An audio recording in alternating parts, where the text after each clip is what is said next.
Hey team, and welcome to another video in the Astrological Magical Elections video series. In this video today, we're going to talk about the magical electional opportunities that are going to be available to us between the Taurus New Moon on April 22nd and the Scorpio Full Moon on May 7th. So, of course, whenever we're going from a new moon to a full moon, we're dealing with waxing moon energy, and the waxing moon always brings us, kind of more and better opportunities for astrological talismans because we're focused on kind of gaining or increase or protection in some way.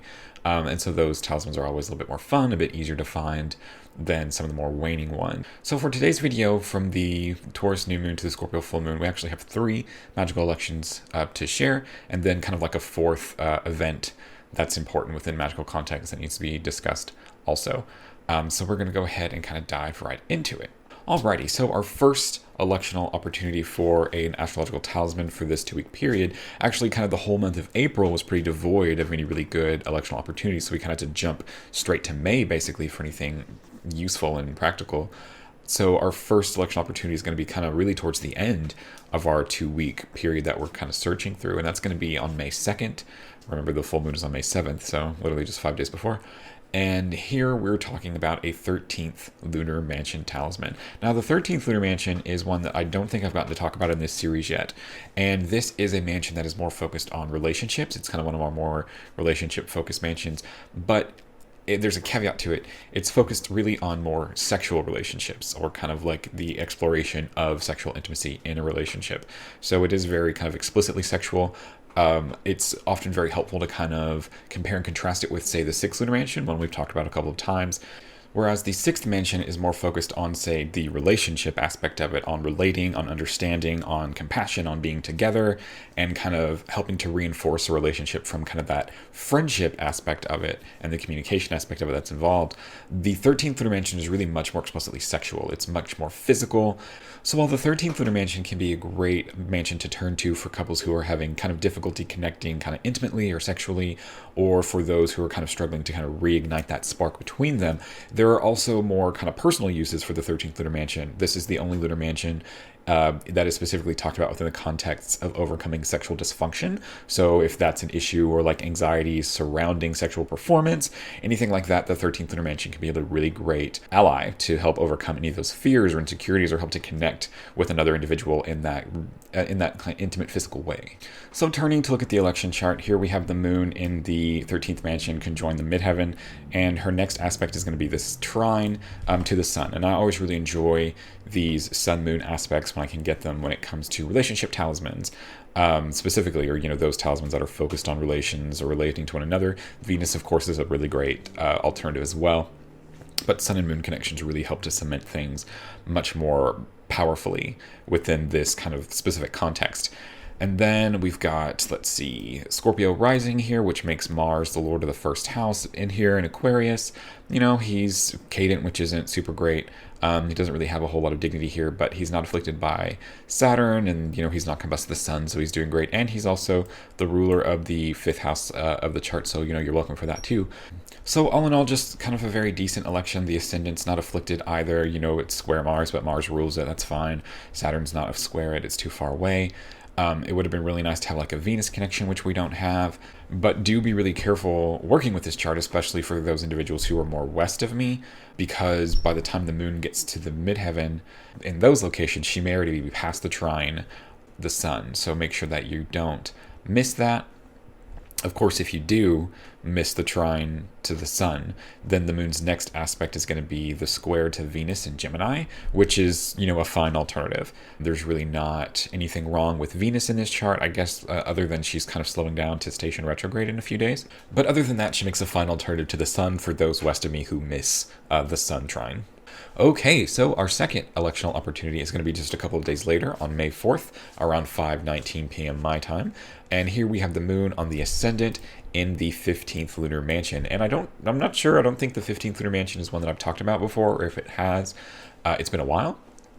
So the 15th Lunar Mansion is more of a financial business type talisman, which might actually be very helpful for people who, because of the current pandemic, are struggling financially due to, layoffs or, inability to kind of run their business as they normally have, anything like that. So this could be a really great talisman to help kind of alleviate some of those financial stresses. The 15th Lunar Mansion is kind of somewhat similar to like the 3rd and the 7th talismans that are conventionally used for, to acquire all good things. Except for the 15th Lunar Mansion is a little bit more focused in the financial realm, whereas the 3rd and the 7th were kind of more general panaceas for kind of any situation. The 15th is kind of one who's more specifically geared towards financial security. So for anybody who is kind of struggling under some sort of financial burden or stressor, especially something that they're trying to kind of sell or get rid of, this might be a really great mansion to utilize, because this is something that the 15th mansion is kind of explicitly made to do and to get done. So turning our attention back to our electional chart, we have the moon in the first house and the ascendant within the borders of the 15th mansion, which is great. And she's applying this kind of loose trine to Venus and Gemini in the 9th house. And so Venus here, a benefic planet, is definitely capable of providing us with, financial assistance if she's so inclined. And here Venus in this position isn't, very empowered, we'll say, but she's not afflicted by Mars or Saturn. She's not afflicted by the sun. She's starting to, slow down to station retrograde like I talked about in the last one. So kind of be aware of that. That can kind of stretch out the talismanic influences, we'll say. Maybe it's not like an immediate relief, but something that comes a little bit later. The ascendant and the moon are also unafflicted by Mars or Saturn, or in bad configurations with the sun. So all in all, it's just kind of like a safer talisman for this kind of thing. It would have been nicer, of course, if the moon had been a little bit closer to Venus, or if Venus had been a little bit more empowered, kind of giving us a more immediate relief, a more kind of effective, more powerful, more like right now, please help us, which is probably something that many people need right now. As it stands right now, this talisman is a little bit more in the future. But hopefully with the 4 angles being in the cardinal signs, it'll help to sort of expedite whatever effects the talisman will have.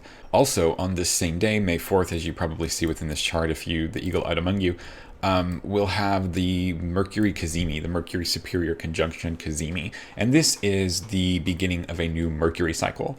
So for those of you who have Mercury talismans, Mercury altars, Mercury materia, this is a really great time to cleanse them and renew them, just like Mercury itself is being renewed within its own cycle. These planetary Cazimi periods are always really great times for cleansings, for rededications, and for re-strategizing, and just making sure that whatever purpose that you've created a planetary talisman for is working toward that goal, that you can kind of see and take stock of actual advancement in the completion of that goal. And if you can't, then maybe it's time to kind of double up the efforts, or maybe wait until a better time to make a different talisman, or kind of re-strategize for what else you could do. For Cazimi rituals, I would recommend taking the time to ritualistically clean the physical body of the talisman, if that's something that can be done. Make sure to reset or renew any kind of long-standing planetary altar that you have, maybe buy new things for it. I'm sure there were, if you keep flowers on it, for instance, that's something that you'll kind of continuously replace, as time goes on. But maybe buy, a new altar cloth, or a new Mercury statue if you don't have one, or anything like that, any sort of new kind of tool that you want to use, something new that you can add on to the altar, something new that's symbolic of Mercury that you want to add on to it. Maybe, you buy a fancy abacus or something like that, something that kind of connects you with the spirit of Mercury, some kind of new thing, like a new present, we'll say, for the Mercury spirit that you're working with. This helps to kind of reconnect with that planetary spirit, and helps you to have that moment to reassess your situation and reassess whether or not this talisman is working to its intended goals, kind of what you might need to do differently, any kind of new plans that you might have. Maybe your petitions aren't working because of XYZ, you're not sure why. So maybe it's time to try something else. Maybe like planetary charity, this would be a really great time to make those first donations, whatever that is to you, whatever you kind of decide for that to be during the Mercury Cazimi, and kind of keep that up until the next Mercury Superior Conjunction and see what that does, see what's changed then. All in all, I just really enjoy the Cazimi periods. I think they're really great times for ritual purposes, and they're a really great marker of time for where we should be able to sit down and give practical ways that the work that we've been doing has helped us, whether or not that's something, very physical, very real, or if it's just like an internal feeling of something that we've gotten better at doing, something we've gotten better at handling internally. Those are all valid manifestations of results. So it's just as long as you're getting results and you're kind of on the right path, that's really what the Cazimi period is all about, or really what you should make it all about. The cleansing, the renewing, the re-strategizing, and just the kind of coming to terms with what successes and failures that you've had with that planetary spirit throughout the year. I really recommend doing like the physical cleaning and resetting of the altar and things like that for the exact moment that the planet is actually Kazemi, like the exact moment that the planet and the sun are in the same degree and minute of the zodiac. But that's a little bit extra. You know, we have lives. Sometimes we can't always make those times specifically because we have other commitments. So just kind of get it the best as you can, the closest that you can.